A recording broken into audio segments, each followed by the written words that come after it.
All right, we are live. Welcome again to Monster Talk Live.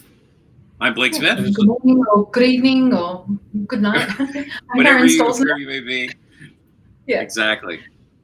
So let's see here. And we've got Matt Baxter joining us again for another episode of Based on a True Story, which is our current series that we're working on. That's right. We're doing a series of stories about movies and the tie-ins to the real life stories that they are based on. I say real life with quotation marks because, first of all, we yeah, there's a lot more folklore than. I keep making the video. Sorry about that. Sorry. Tonight we're looking at The Hills Have Eyes, the movie by Wes Craven, and we'll be talking about lots of spoilers. Yeah, this will be absolutely spoiler ridden. It'll be fun. So you can, again, be sure to like and subscribe to this video, and you can follow us on Patreon and support us on Patreon at patreon.com/Monster Talk. And let's just sort of dive right into it, if you don't mind. I think this movie is Wes Craven's follow-up to the Last House on the Left, I think. This is 1977. Yep. It was directed by Wes Craven. It's called The Hills Have Eyes. It tells the harrowing story of a typical middle-American middle-class family and their run-in with a band of inbred, mutant, cannibal desert bandits in a remote, irradiated bombing range in Arizona. The Carter family is led by retired cop patriarch Big Bob Carter and their very religious mom, Ethel Carter. And they're celebrating their anniversary by visiting an abandoned silver mine that they got as a gift. They're stopping there on their way to Los Angeles. Terrible spoiler. They don't make it to Los Angeles. They're accompanied by their daughter, Lynn, and her husband, Doug, and their baby, Katie, and also the Carter's teen kids, Brenda and Bobby. And on the other side of this family feud are the Cannibal Mutant family, headed up by Papa Jupiter, his adorable wife, who's known only as Mama, and their children, Mars, Pluto, Mercury, and their daughter, Ruby. And the Cannibal Clan has been surviving out here in this horrible wasteland by robbery, murder, and cannibalism. And this has led to poor social skills and, I have to say, very poor fashion choices. The Hills Have Eyes is a story about what happens when you push an average family too far. It is brutal, it's mean, it's sometimes exciting, and it's frequently offensive. But we're going to talk about it tonight because Wes Craven says he was inspired to write it by the true story of a Scottish cannibal clan led by a man named Sonny Bean. All right. And the average family pushed too far? I don't know. Well, they had so Bob's a retired cop, and like you do for your anniversary, you take your whole family and throw them in a camper and drive across the desert. That's what you do. So. Yep. Yeah. Pretty good idea. And thing is supposedly they had this old silver mine or something that was they owned in the family or something. They seemed old, but I think they're only supposed to be in their 50s, which, okay, whatever. It was a bit confusing. I wasn't sure if the eldest daughter, if that was a sibling to the mother. I got confused throughout. So they were supposed to be like, the casting's a little weird. I mean, like the people are a little older than they seem in some cases, a little younger in others. The guy who played Big Bob, I think he was... he looked like he was in his mid 60s or 70s or something, early 70s, but I think he was only in his 50s. I thought he was the grandfather of the teens. Yeah, he aged out early, bless his heart. So, yeah. Yeah. So I just want to say really quickly that, I'm sorry that we couldn't get my green screen working. But when we did get it working, we lost my audio. So yes. Blake, can you put up my what my green screen would have looked like? Sure. Just so they can see. Well, that's not 3 seconds. There it goes. There we go. So and so I just wanted to show something really quickly that I was quite proud of. No, you worked very hard on this. So we have a plan. We have a plan. Although we don't need two of you. Well, just one moment. I'd say for one, I went looking for like a picture of like the backdrop of the movie of those mountains. Couldn't really find a good picture, so I thought, well, I'll look for a cave, and I grabbed this one, and lo and behold, it actually is one of the Sonny Bean caves. Nice. So that was a good accident. But here's the other thing. I'll be right back. 1 second. Okay. I thought he was going to go into the cave. I'm really disappointed now. Yeah, me too. This wasn't scheduled. Did you come out of the cave? Is that what just happened? Reminds me of a rebirthing experience you once had at a metaphysical fair. Wow. We'll have to tell that another time. Yeah. Yeah. I thought it was fun to come from the back of the cave, but oh well. Yeah. So in the meantime, I'm gonna switch this over because we may as well leave up that other screen for a moment because of the fact that can you throw up? Yeah, I was about to say, can you throw up that graphic? Exactly. Yeah. So that's perfect. So we'll be in good shape there. So if you, I guess we should talk a bit about the movie first, unless you had. Exactly. I mean, it's. This was your first time to see it, right, Karen? It was my first time. I know that Matt hadn't seen it before either, or he'd seen one of the remakes or one of the sequels. And there are some movies that he refuses to watch, like this and Deliverance. So I don't want to see he doesn't want to see that. And so, yeah, I'd never seen it. And do not squeal like a pig, okay? I don't. It was filmed in Georgia. It's a Georgia classic. So yeah, this was my first time, and it's very much of its time. We watched budget. I mean, what was the budget for the movie? It was a couple $100,000. I think it was 350, something along those lines. Yeah. And they had to make it within a short time frame as well. Yeah. Didn't they? So it's certainly. I mean, for its time, it's interesting, and the script is interesting, and the fact that they came up with it so quickly is impressive. Yeah, the background of the film is. It feels very much like it's an indie classic in the sense that made on a low budget, made a good return on the budget. I mean, it's not Wes Craven's most famous film by any stretch of the imagination. Wes came from a very religious family, and I think a lot of his early movies are very much sort of pushing back on that. In fact, if you look at the family itself, the mom's very religious. They pray before doing stuff, and I get the impression that of that's him pushing back against the sort of strictures, you know. Yeah, but it's also a low budget movie. It seems to be heavily influenced by the success of the Texas Chainsaw Massacre. I think his first movie, The Last House on the Left, is basically a rape revenge story, and it's hard to watch, but it's a well put together movie. But if you know, it's disturbing. And this one, I think he was reluctant to go back into the horror film because he wanted to be taken seriously. But this one made enough money to keep him going.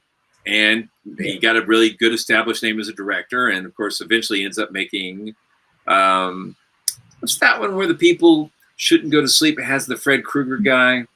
That's the one. Yeah. Nightmare on Elm Street. Yeah. So I was just talking with Sophie about that before we started doing this. And she was complaining because she's seen all the classics, she said. I've seen all the classics, Dad, but I haven't seen A Nightmare on Elm Street. And she went through a list, and I was like, holy crap, did we let you watch that one? Did we let you watch that one? Apparently, we're terrible parents, but I'll make sure she gets this classic, too. So. Well, Blade was kind of sitting with us while we were watching it. And what's happening? What's that? And Blade Blade liked The Changeling better. Oh, okay. I mean, it's not as, it's kind of like Texas Chainsaw. It's more brutal in your memory than it is in reality. Like they don't actually show as much. Although honestly, I think they show more here, right? Well, we also watched a documentary with Wes Craven and all of the actors, and I think we watched that first and then watched the movie. And I think in watching the movie, I thought it wasn't as graphic or brutal as the way that they described it. Yeah, I think at the time it would have come across as very, very brutal. I mean, it feels 77 for sure. Yeah, it's not quite a snuff film, but it's pretty dark. I mean, and didn't they receive an X rating initially, and then I think they had to cut it back and edit it to the point where they could get an R rating? They did, and you can kind of tell at some places where it was edited really heavily. I guess again, this is not a spoiler-free episode, so if you have not seen this film and you don't want ruination, here it comes. So. You've been warned. Well, The ruination may come from actually seeing the film. Well, I mean, you could probably shoot a better looking film on an iPhone at this point. That's true, right? Yeah. But I mean, as a creative person, I'm always leaning towards rooting for the filmmakers. Like, yeah, I know what they were trying to do, right? Right. And I feel like this was a really strong effort. And it's like the first big film with Dee Wallace in it, and then she goes on to become really. When I go, I got some slides on her in a second. Okay. Yeah. Okay. Yeah. But I did want to go for it. The first. What was I going to say? This it's an interesting movie, and the first name for it was actually Blood Relations, which I think is a great name, and I think it's a pity they couldn't keep that. The Hills Have Eyes is spooky and creepy, but I kind of like the play on words with Blood Relations. That's a fun one. It's I don't know what to say about it. I'm not a fan of the slasher genre as much as I am the paranormal horror type movies. But I will say that a lot of these B ones are fun in the same sense that you were talking about, Blake, with the wanting to kind of root for these guys, root for the filmmakers, because they are putting more passion into these low budget things than a lot of these filmmakers that have all the money in the world. Yes, and exactly. That's a great aspect to it. And they do get some interesting actors as well. Now, of course, this picture of Michael Barryman is from the second movie, but it's still a great photo. I absolutely love it. And the thing about Michael Barryman is he's got this iconic face. A lot of it is from birth. He was a preemie, premature birth, and so his head's a little misformed, and he has no body hair, so no eyebrows or anything. So he's just a strange looking guy. But you've actually met him, haven't you, Matt? You've seen I him. did meet him. Yeah, he's one of my favorite celebrity meetings that I've ever had, because he is the nicest guy on earth. I've never heard anybody say anything. Yeah, he always is described as one of the nicest people. And I saw him on Joe Bob Briggs did a coverage of this movie, and he was talking about Barryman was talking about that he was actually part of the atomic age, and that his father had been exposed to atomic bomb testing, so he was or a bomb explosion, and that was probably what caused his birth defects. But he's moved on and done great things with his life, and avid outdoorsman, big pet supporter. I mean, he's just an amazing guy, and everybody says it. If you go to a horror convention, meet him. He's just absolutely great. Someone's wandering around in the cave. Not ready yet. I love that. You want to take it? Go ahead. So anyway, he's he's an art history, got our degree in art history, which is interesting. It is quite a changing career. Yeah, but his work ethic is amazing, and I met him on the same night that I actually met Douglas Tate. Nice. When we were. And Eileen Dietz from The Exorcist, nice. And Jonathan Breck from Jeepers Creepers. He was the creeper. We all went out to a haunted house that night, and we took him out for a ride in our bus, and it was a great time doing it. But Michael Barryman wasn't able to go with us, so I got to sit down and just talk with him for a little while before I took the rest of the guys out for the haunted house, and he was just fantastic. When asked what does he ultimately want to do with his career? He said, I want to win the lottery and then be a philanthropist. Nice. Wow. Yeah, he just wants to, make sure that everybody can eat and everybody's taken care of. And he's just a beautiful man. He really is. Certainly not the way he was portrayed in the movie, though. We'll talk about that. But I think it's funny because he ends up on the poster. That they offered him, like said, would you like to be on the poster? And as he says, that was $1 million worth of publicity. It's led to every other thing he's done. Now, this was not his first film. He was in One Flew Over the Cuckoo's Nest, and I can't think of the other. But he was in other stuff before this. But wow, Doc Savage. Yeah, I think he told a story on Joe Bob about his first job was with Doc Savage, and so he's. He was a Boy Scout. He's done lots of stuff, like say with animal support. and just a great guy. But his photo on the box and the poster, iconic, absolutely eye grabbing. You just like, what's this movie? You know, like, you know, and so way to turn, you know, what could be a real problem into an asset. I mean, just wonderful. Like, you know, I mean, I think it would be a great world. Like I think I've mentioned before, my mom was burned in college, so she's like 70% of her body had 3rd-degree burns, so she's heavily scarred. And Didn't know that. yeah, so all my life I've been like, you know, I grew up with someone who's very scarred, and I always just knew how debilitating that could be to your self-esteem, to have like some kind of difference, something different about you.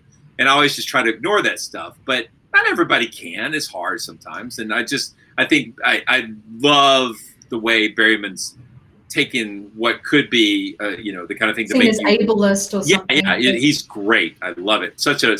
He's inspiration. Well, I think even in the movie, I think you almost have a sense of empathy for him. Yes, It seems he's like not the big bad. Yes, he's the yeah. outsider. I mean, you know, he's kind of trying to fit in with the rest of them. Yes, he's trying to do their bidding and prove that he's a man. And I mean, it just seems to me like he, you know, could almost defect to the other side if given a chance, like Ruby. Like Ruby, yeah. Yep, absolutely. He's trying to impress his brothers, trying to impress his father, and not succeeding very well. Yeah. So I've never seen the second one because I heard such terrible things about it. Yeah, well, that's the funny thing here is this quote, the following film is based on fact, over here. They showed that at the start. There. Yeah, they showed that at the start of the second film. And which is interesting because I think that the only movie that really claims to be based on a true story is the first one. So it's kind of odd that they would have that at the beginning of the second one. But but you know, it still makes a good screen grab. Now we were talking about Dee Wallace. Yes, Dee Wallace was a surprise. I know Dee Wallace mostly from well, I think America knows her mostly from her role as the mother in E.T. Yeah, beautiful screenshot from E.T. there. That's great. Yeah. And then, but personally, I loved her in Cujo. She was the mother in Cujo. Yes, and that was my favorite. That's a very scary movie, Matthew. Yeah. So definitely interesting to see her in this movie and kind of get her career launched this way as well. She really credited Wes Craven in the documentary that she saw. She said that really was a foot in the door for her, and her career took off after that. Absolutely. Should we explain that joke or just let it ride? Okay, so this is not E.T., obviously. This is Critters, and that is Dee Wallace, but it kind of is E.T.-esque. And this is The Howling. Yes. And she ends up being the most adorable werewolf you ever saw. Yep. But I did think it was funny that you know, these two screen grabs came up when I was looking for E.T. and Cujo, so I just went with it. Go with it. I like, like, Google knows better than you do. So. Yes, exactly. So here's the Carter family, not the musical one, right? Well, I think another interesting thing too from watching the documentary, we really learned a lot from that, just behind the scenes things. And even though we're talking about, oh, this might not be the best movie, it's a classic, but it's very much of its own time. It seems like these actors worked really hard for this movie. The working conditions were absolutely dreadful. They were working out in what was it, 115 degrees Fahrenheit day. In the day, right? 115 or so in the day, and 30 at night. It was, you know, brutal, cold desert winds, and it just seems like they didn't have enough to eat. There was absolutely nothing out there. They were staying in a shabby hotels. It seems like they really put up with a lot to do this film, and that a lot of them just wanted to do it to work with Wes Craven rather than necessarily to work for that film. They didn't think the script was very good. Yeah. It sounds like they're pretty down on it. I obviously, over time, you know what? As we talk about this, we're going to get to the Sonny Bean stuff, but we will. We did a lot of research for this, and we'll put a bunch of links in the show notes when this goes up to explain where we got our material from, especially around the Sonny Bean stuff. But I did read some pretty cool old issues of Fangoria about this, and they had some great details in there as well. So yeah, that was a good story. So yeah, so we got the Carter family here, and there's 6 of them, and they're kind of a mirror of the cannibals. Exactly. Which really we only got to see in action 4 of them. But there was Mama, and there was also Mercury, who we basically saw mostly in silhouette, but that was actually the producer that was doing a cameo as Mercury.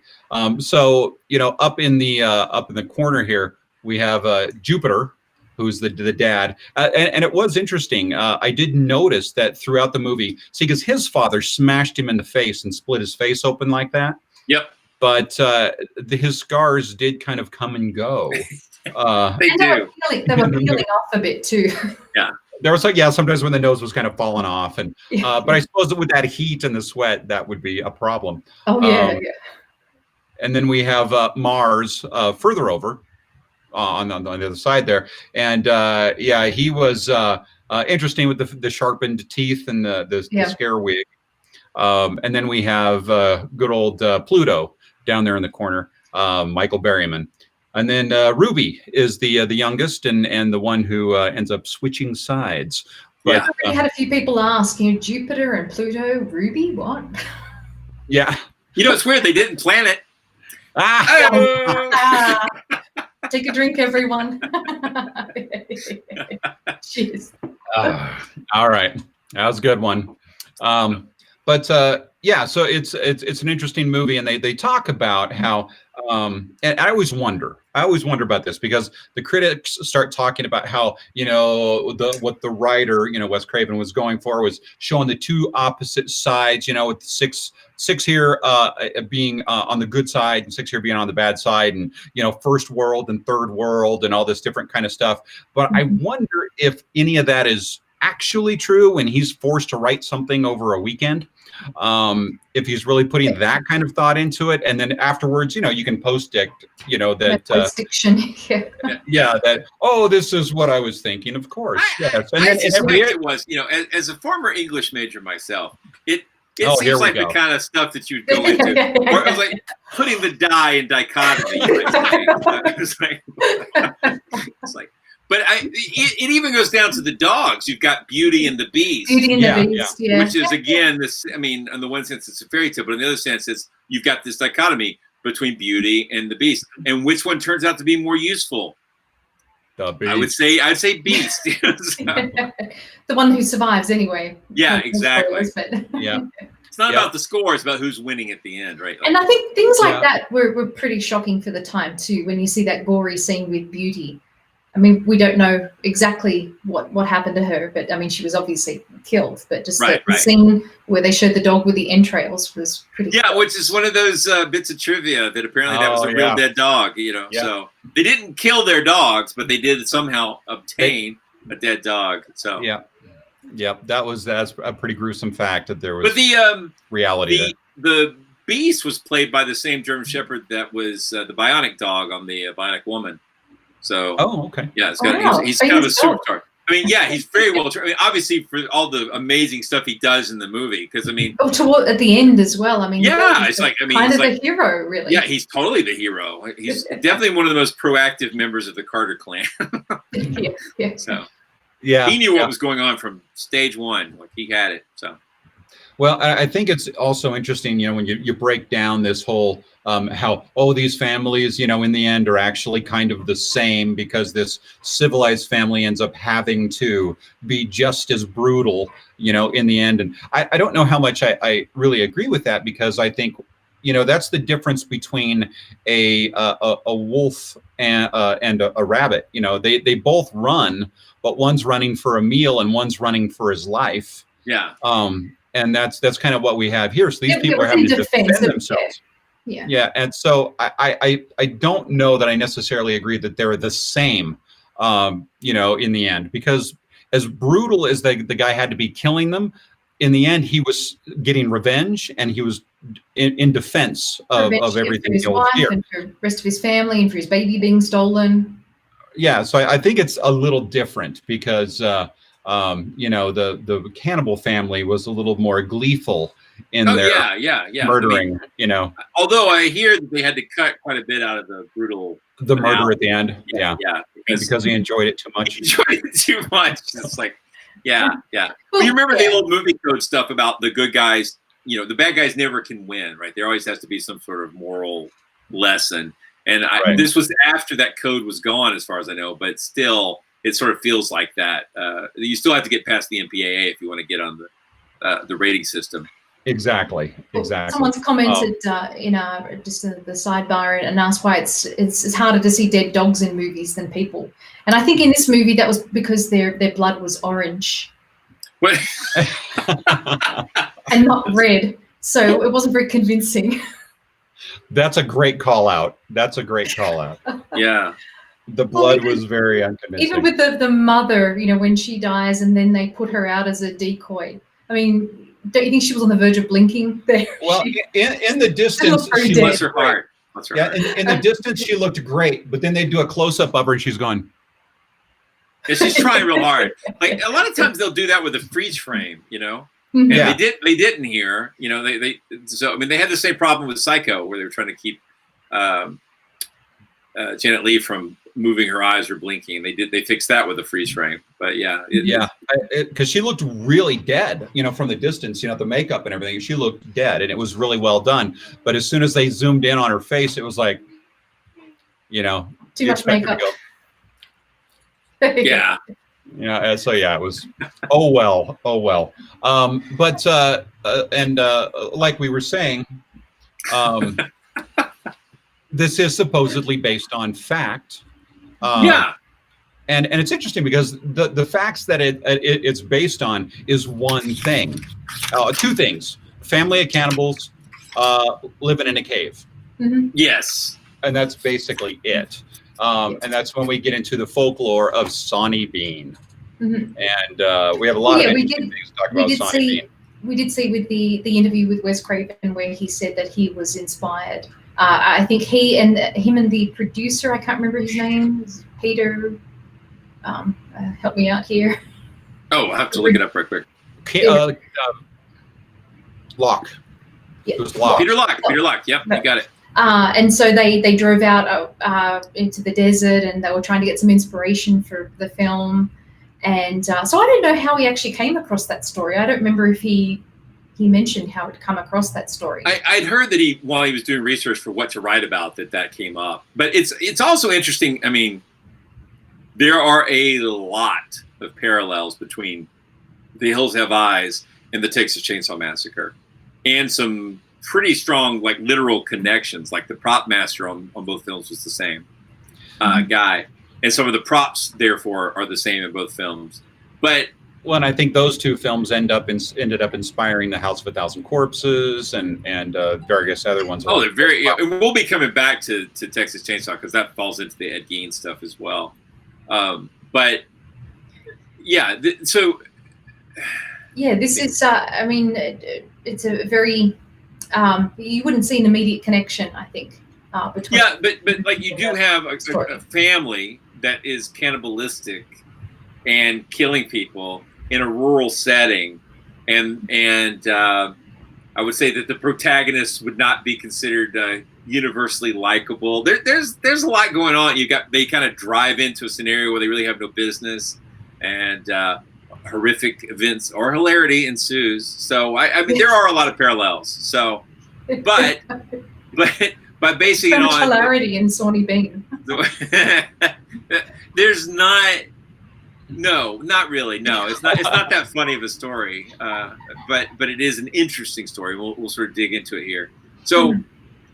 When we started this idea of doing these based on true stories, I expected that we would find some of the stories were only partially true or had been inflated. And this is one that I mean, to be honest, I fully expected this was a somewhat true story that had gotten grossly inflated. However, everything I've read in my research suggests spoilers. This story is entirely made up, and it's really interesting in how it's made up, or I found it really interesting. So, yeah, I think we've got some different perspectives on this, so we'll chat and share our views. Yeah. So a lot of the work or a lot of the things I read concur with an article in Folklore journal. There's an article called Sonny Bean, the Scottish Cannibal, which was published in 1997, and that is by Sandy Hobbs and David Cornwell. And so I'll be pulling some details out of that. And I mean, there's some good stuff in. I found something in 40 and Times. And obviously, the Wikipedia is not terrible. I found a lot of different information. Well, I think a lot of sources take it as a given, though, that this character existed. It's interesting, isn't it? Sandy Hobbs and David Cornwell, they tried to track it down to like its earliest source, and the first source they were able to find was a book called "The Lives and Actions of the Most Famous Highwaymen" by a pseudonym of Captain Charles Johnson. And there was some questions about who that was. And there were 4 other books around the same time, but they all seemed to pull back from that. That was the earliest one they were able to track down. Do we want to kind of talk through the story of Sonny Bean and what he was supposed to have done? Yeah, I mean, basically, and I've done a bunch of looking into this. And it's supposedly this guy, Alexander Bean, was kind of he was a rough kid, and his dad was a ditch digger basically, and he didn't want to go into the family business for some reason, but that really made him. Yeah, it made him appear to be a real layabout and everything. So he hooked up with this equally vicious woman. Nothing was mentioned about him being vicious before, but suddenly now this equally vicious woman, Black Agnes, they hooked up and took off and kind of made their way. Mama. Yeah, Mama. Yeah, Mama. They made their way across Scotland and started holing up in this cave and just were robbing people that came by. And then they, realized that food would be good as well, so they started eating these people as well. Like you do. Yeah, you got to do what you got to do. Say, yep. Can I throw a bit of nerdery in here? A little nerdy. So Sure. When I was doing the research, one of the things that comes up in these stories is his parents were hedgers and ditchers, but he didn't like that work and he ran away. Mm-hmm. And I really had a hard time finding out what hedgers and ditchers meant, but it came up a lot in like English stuff in the 1920s. But I finally tracked something down from a book called Jane Austen's Name, which is like an annotated look at the contextual details of the work of Jane Austen. And they have this excerpt I wanted to read, which says, hedges had provided man-made boundaries even in prehistoric Britain and emerge into history in legal documents. References to hedgerows in Anglo-Saxon charters are abundant, with the hedges frequently being employed as boundary markers. In Austen's time, the hedgerow was an important working part of the human landscape. Digging drainage ditches and planting hedges was among the hardest labor of the poorest paid rural laborers, hedgers and ditchers. We have to imagine Jane Austen's handmade landscape as worked by human beings, creating and maintaining a visible, functional boundary. So I thought that was pretty cool because I really didn't know what the hell it meant. I was thinking of a hedgerow, so. Yeah.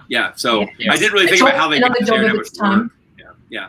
Now, so what era are we talking about too? Because I'm not sure that we've talked about the century.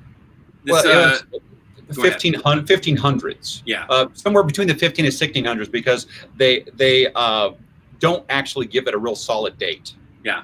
All we know is it's James I's rule of Scotland, which was from I'd have to go back and look. But he was in the 17th century, so. Yeah. Well. 17th century. Yeah, I can get it right here. I can tell you exactly that. It was from. It was from 1567 to 1603, basically. So it's right in that time period. And the interesting thing is I first found the story of him in the Newgate calendar. And I don't know if the Newgate calendar is before what you found, Blake, or if it's after, but that was the first reference that I could find. I don't know. Let me look it up. And the Newgate Calendar was an interesting book because it was one of those ones that, like the Bible, was in almost everyone's home, and it was given to children or read to children as a bit of a cautionary tale on how not to behave. And so it is full of these stories of terrible, horrible things. But it was published, and there's actually quite a few publications that are also called the Newgate Calendar. But this main one was between 1750 and 1850. So within that 100 years, there's yeah, like pretty A close. long time after. a bunch of issues. So yeah, it's 200 years afterwards. Was this an English publication or? Yes. Right. Yeah. In London, yeah, and then the book that I was talking about was from 1730. So yeah, not terribly far from each other. Yeah. Yeah. So either way, we're looking at almost a 200-year possibly difference between when it supposedly happened compared to when it was published. It's kind of like the Bible. Yeah. So that in itself kind of, doesn't lend it a whole lot of reality. Much credibility. But yeah, so anyway, you've got, Sonny Bean getting into this cave with this woman, and then they start, procreating and needing food. So they're killing people and eating them. And it goes on, and they're killing like up over 1,000 people, by the end of it. Yes. The How would you number get of away 1,000 with that, people, that's a lot of people. Yeah. There's a lot of people. So it's an interesting thing. In fact, trying to find the cave itself. Well, that's an interesting point. Fun. So the 1,000 people are supposed to have gone missing, or and according to the story, because they go missing on trips, they're travelers, traveling from various things, and they go missing. Innkeepers are allegedly convicted on hearsay for these deaths. So not only are the victims themselves gone, but also locals who really had nothing to do with it are also being killed or executed for crimes they didn't commit. Mm-hmm. Oh, and they're hiding in a cave. There's something special about the cave, Matthew. What's that? That it was my background. And... No, besides that, how is hiding in a cave special? Because this cave is underwater part of the day. Yes, so, yes. I wasn't sure if that's where you were going, but that's one of the reasons it was so hard to find, is because when the tide came in, and I can show you a couple of examples of that in a moment. But I think he was born in those conditions. Well, because it rose up after the water. Yeah, so it was you could go into the cave, and then it kind of went up. So when it was covered in water, the inside of the cave was still safe. So just pretty far back. But so he was born near Edinburgh. Do you remember what the town was that he was born in? Blake? I texted it to you. Yeah. I wrote everything on a notepad in my other computer. So it's okay. So let me take a look. It starts with an L, and let's see. I think you emailed it to us. East Lothian, which is, if I remember correctly, it's about 30. Well, it's not too far. East Lothian, which is east of Edinburgh. So. Edinburgh is what anywhere. But it looks like Edinburgh. Edinburgh. So anyway, isn't the location of the cave disputed though? Yes. Well, wildly disputed. We're gonna get into that. Yeah, we're gonna get into that. So let's go back out here. So you can see there's Edinburgh, and then clear over to the left, you see maybe a little red dot, which I'm going very clear. Yeah, I'm going to zoom into that next. There's the dot. There it is. Yep. So we get zoomed in here. Now, if you go to Google Maps and you put in this particular address, it will say Sonny Bean's Cave in Google Maps. Okay. Yeah, and when Google you zoom says in on it must be true. No, sorry. Exactly. So you zoom in on it, and it's actually a house. So I'm not so sure that that's correct. But let me see here. Well, it's heavily. It's a big part of tourism lit now, and tourism. So there could be a gift shop there.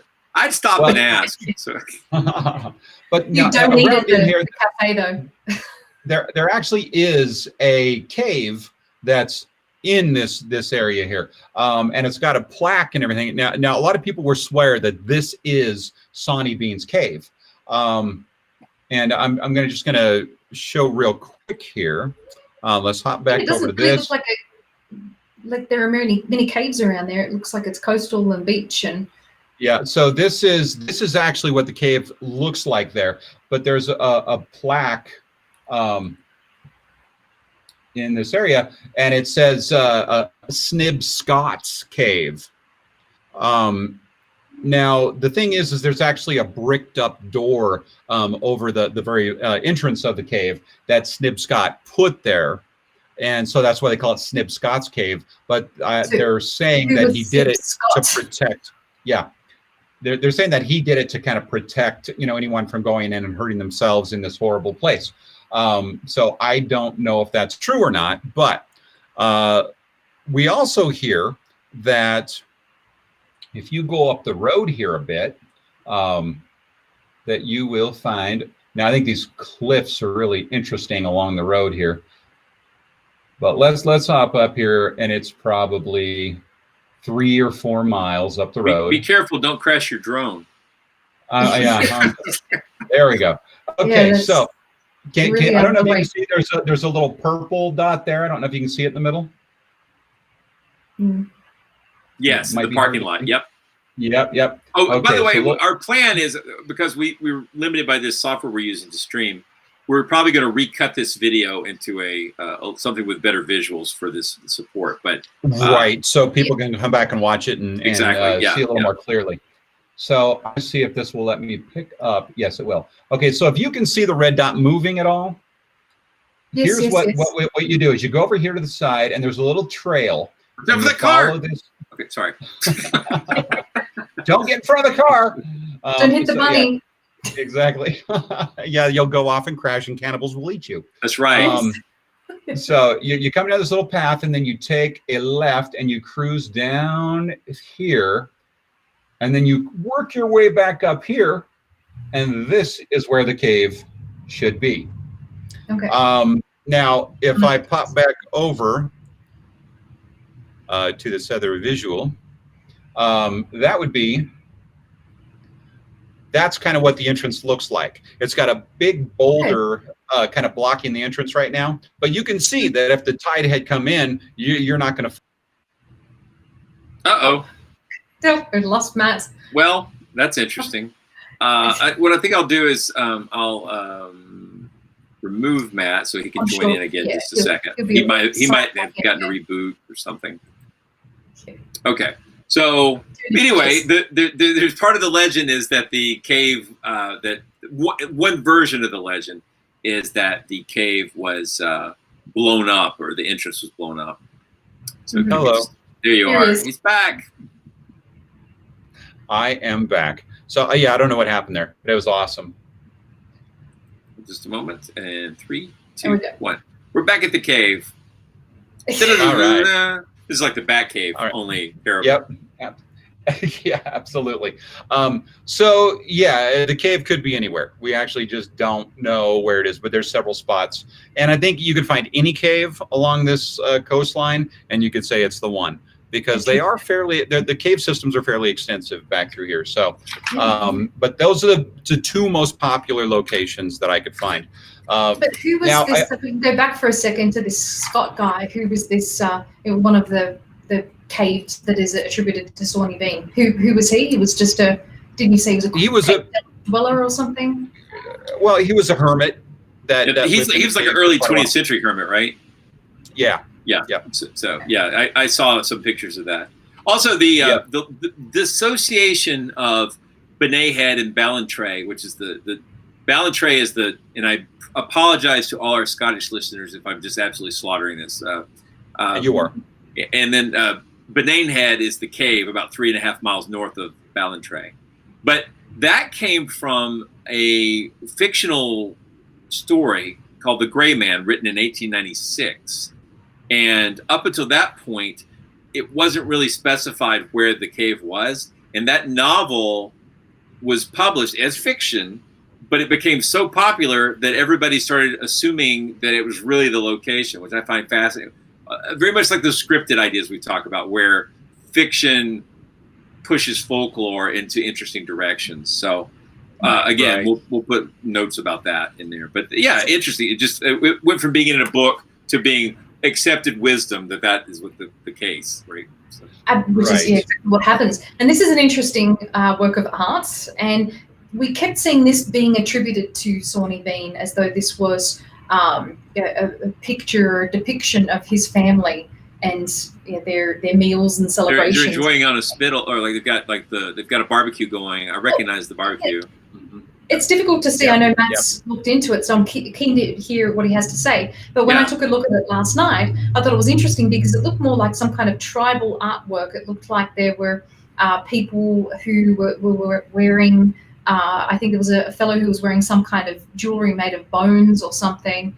But it looked to me like it was a representation of, like a colonial representation of the English going into a country and subjugating the natives and who were just brutal savages who would eat people. So I'm curious to find out what this was actually a depiction of. It is a depiction of the cannibals in Brazil. Supposedly. Okay. By the Portuguese. This is how the Portuguese viewed the natives of Brazil. Right. And so it is a Portuguese artist, and it was done 1500 and something. I can't remember exactly.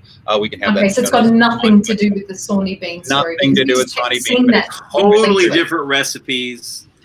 Yeah. Different spices. Yeah, they are much more spicy.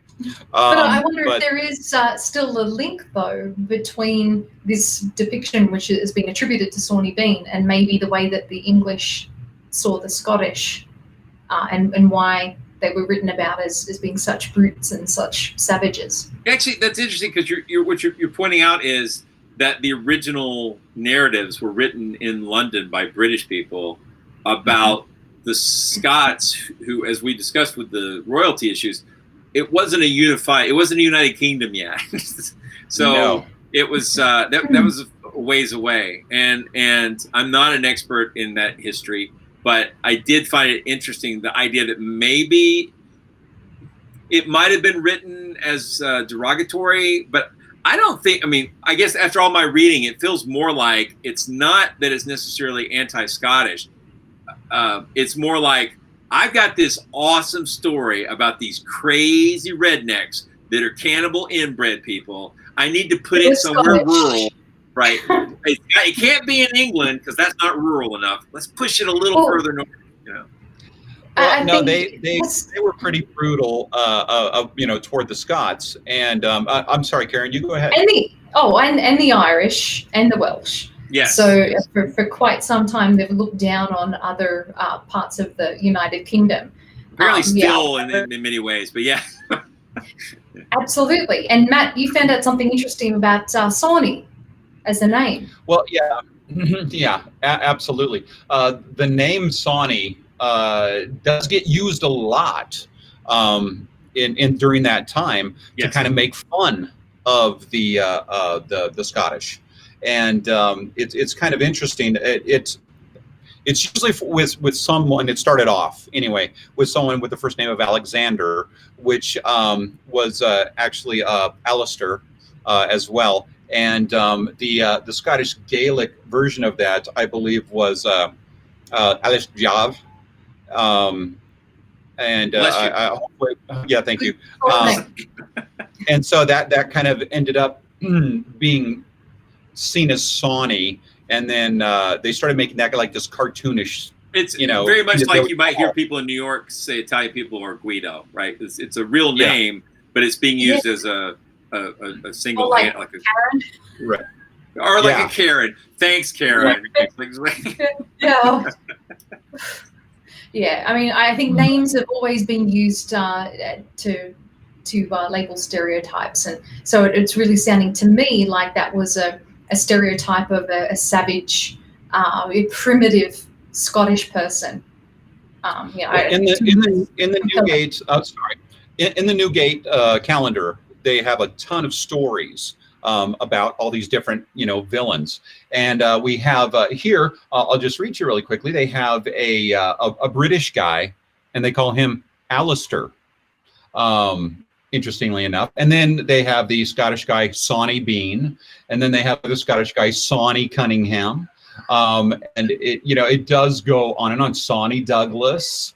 So it is just something they called him. So it's not even a real name in a sense. It's more of an insult. So that does make it interesting. Well, it around the same time those other chapbooks came out in the 1730s, 1740s, there was another book, and it's almost identical, but it's called The History of John Gregg and His Family of Robbers and Murderers. And that story is set in Devon, but otherwise it's a complete ripoff. And in fact, in the story itself, I guess a lot of the geography doesn't actually make sense, because they were basically just saying, well, I can't put it there, I'll move it down here. I'll move that over there. But like they didn't have a really clear picture of geography, and they had a copy of a book they were ripping off. Copyrights were different back then. So, yeah. Yeah. They had the story of Christy Cleek was another one that was almost identical. So it is interesting that there was a lot of this. And the Newgate calendar only wanted to exist for the purpose of scaring kids into doing the right thing, and to the political side of things, of making anyone that wasn't from England to be made out to be a savage. So it is interesting. So with The Hills Have Eyes, we know what happened to the cannibal family. What happened with the Bean family then? What was according to folklore, what was the end of the story? Well, I think there are several variations. Well, I was going to say what happens is a couple is coming from a fair, and they are assaulted by the Bean clan, but they get the wife, but the husband turns out to have cool fighting skills and a weapon, and he manages to hold them off long enough that other people traveling from the fair are coming. The Beans grab the wife, leave, and head away. The coming other people help him, and they get help, and they go and get like the local magistrate or sheriff or whatever, and they eventually end up getting the king and an army of people to go invade the cave, pull the family out, take them back to Edinburgh. Is it Edinburgh or Edinburgh? There's different places. Golly, I don't know. But Scottish people would say Edinburgh. Australians would say Edinburgh. But okay, I'm going to say Edinburgh. Okay, so they take them back to Edinburgh, and then they don't have a trial. They kill all of them, including the children. And there's a reason for that, because in the folklore, anyone who has tasted human flesh ever, well, you got that. You got to have it. It's so good. It's so good. It's so good. It's like like a creature tasting blood. Yes, yeah. Once they get the taste, they call it long pork. That's right, long pig. But they do say that, like, they had other examples in folklore where a child had been saved from a cannibal family, and then goes on to, when they get into their teenage, like, you know what I could really go for right now? Man, barbecue, right? So yeah, so. Chunk of ass would be great. And I mean, and they don't just kill them either. They burn the women on a pyre, and they basically they castrate all the men, and then draw and quarter them, if I remember correctly. So they cut off their hands and feet and let them bleed to death, but without their winkies. So yes, their winkies are, and the women had to watch that before they were then burned. So it is interesting, but going back to the whole fight in the we didn't mention they were so inbred. There's like 48 of them. Okay, there's a lot. There's kids and grandkids. So yeah, that's a lot. So yeah, and so there's a whole bunch of them against this one guy. So I don't care how good your fighting skills are. I'm not. I have to assume that they didn't bring the whole 48 out, right? Yeah, no, that would not work. So whenever the bean. They did the Zerg rush of beans. I remember Wes Craven in this the documentary that we watched. He was talking about how he thought, and I think that was inspiration for the end of the film, with the regular family, the average family, turning and becoming what they loathed, and this other family, the cannibals who'd attacked them.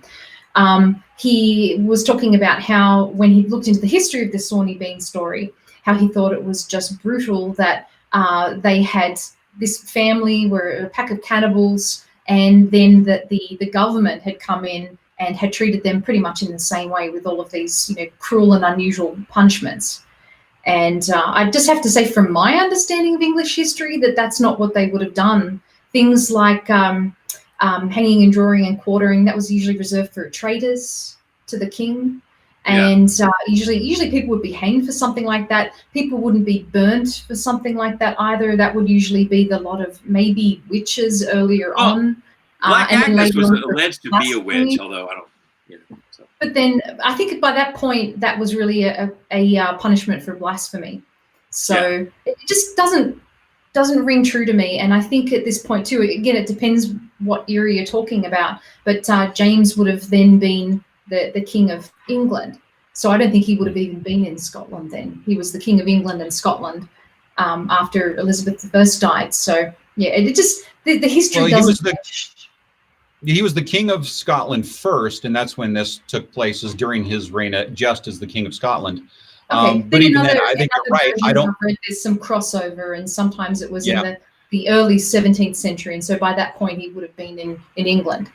So the difficult part is the dates aren't clear. So you're absolutely right. Discussing with Matt too, just how intricate records were by this point. Yeah. I've looked at records myself of functions that Henry VIII held, and there would be a record of the cost of half of a lemon that they used in some big celebration. So it just seems to me that there would be a lot of solid evidence to back up this story if it had actually happened. It really seems like it's legend and folklore and some kind of, beware, be careful, don't do this kind of thing. This is, a cautionary tale. It just doesn't seem to add up. As interesting of a story as it is, it just seems like there are so many versions of it. It just doesn't ring true to me. Right. I think there's a very. It's hard to prove a negative, but we don't have any records of 1,000 people going missing. We don't have any records of this gigantic 48-person massacre. The population was so much smaller then. 1,000 people disappearing, that would have been huge. Yeah. And also, think about on the map here. Go ahead. Sorry, I was going to say on the map here, I've got it kind of focused in on the town of Leith where the executions took place. It looks beautiful there, but it's all burned over now. Yeah, so this is where it supposedly took place, and I'm not sure. My guess would be that it took place here somewhere. But it's interesting to look and kind of see these places where it supposedly happened, and yet there's no records of any of it. It's just there's nothing. And to give you some context, around the same time as this allegedly happened, you got Peter Stump, the alleged werewolf we've talked about before. Court records of that. Yeah, and he got killed. One guy got killed, and there were woodcuts and celebratory images around his death. So I can't even imagine if someone had killed 1,000 people, what that would be like. So a family of 40, absolutely. Yeah. So big pile of unlikeliness here. All right. Well, we've run out of time, unbelievably. But I did enjoy talking about this. I loved all the research. Thanks so much for your work on this too, Matthew, Karen, and the graphics. So I think it's a great legend. I mean, it's a ghastly legend, but it's very interesting. And the movie, I mean, it's certainly, if it didn't happen, it's inspired a classic movie. Absolutely. And really helped Michael Barryman's career, and that's always good. So, yeah. All right. Well, I'm going to say be sure to follow us on, like us here, subscribe to our feed, follow us on patreon.com/Monster Talk. You can support us there. And we really appreciate you tuning in. Thank you so much. And one other thing before we go. Now, the comments that you make during this live feed don't show up necessarily later when people come back and visit that, unless you click a special button for them to be able to see those comments. So if you want to come back and watch us later, comment and talk about other movies you want us to cover in this sense based on a true story, and we'll get to all that we can. All right. Okay. All right. So here we go. Thanks, guys. Thank you very much. Let me see if I get this to go here. Keep smiling. You're so